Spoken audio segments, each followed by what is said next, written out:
welcome to my presentation, specifically about the radio industry and how you can use that industry to use the abilities that God has given you to not only use them to your benefit, but to use those talents to glorify Him as well. So just real quick, I'm going to talk about certain things about what my role, what my major, and what my job is here at Liberty University. I'm a digital media and journalism major, specifically in the sports journalism cognate with, and what I do for a job, I am an on-air personality at 90.9 The Light, WQLU, right at Green Hall on North Campus. And what I do there is I have 2 shows a week, 2 hours each. So I'm on the air 4 hours a week. That's good math right there. But it's mainly just sports talk, and that's really mostly what we do. I also, occasionally, I will color commentate Liberty athletic events around campus, whether that be hockey, women's basketball, whatever have you.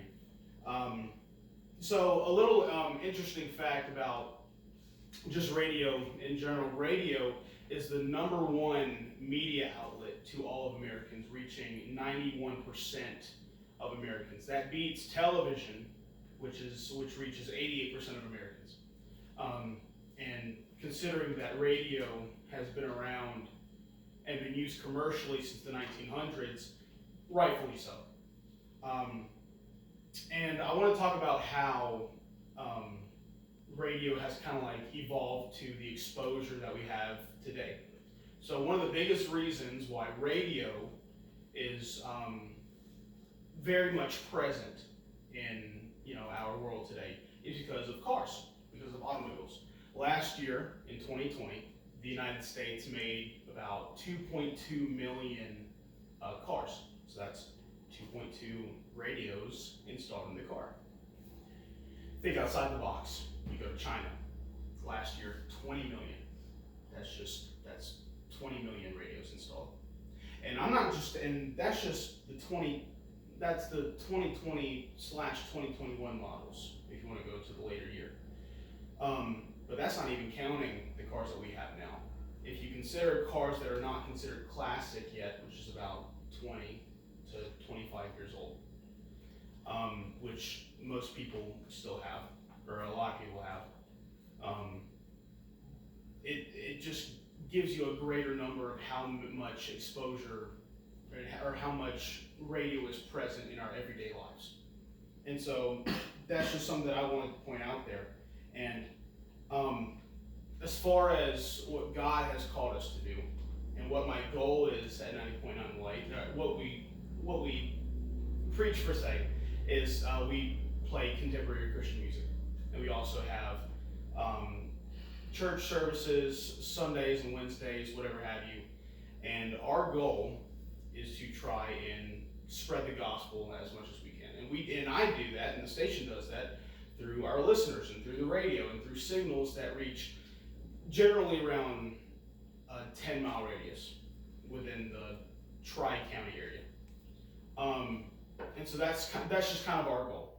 And to kind of base it off what God tells us, when the Bible tells us in Matthew 28:19 and 20, and Mark 16 verse 15, it says, "Go out and make disciples of all nations." And I believe that through the radio, we can do that, and we can achieve that goal. And just as far as getting people to understand that it's not just like, yes, I'm on the radio, but I'm not on the radio and speaking because I want to be on the radio. Yes, it's great. But the ultimate goal is to make sure that you have people that are exposed to the gospel, and then therefore can take action based on what they know, what they learn, and they can also ask questions. We have people tune in all the time asking questions. Hey, it's kind of broad, but like, what is the meaning of life? Take it a little further, what is God calling me to do? We have a person on staff that deals with more spiritual sides of that, and so we direct them towards them, and that just gets them more connected, more involved. And we love what we do in that aspect. And so the reason I want to give you guys this presentation is because I want to urge you guys to consider going into the radio field or the media field as per terms of using the talents that you have to spread the gospel. I feel like I think there was a statistic. It was 1,600 Christian broadcasting stations and services in the United States. While that's a relatively large number, maybe not some people, but it's a pretty large number.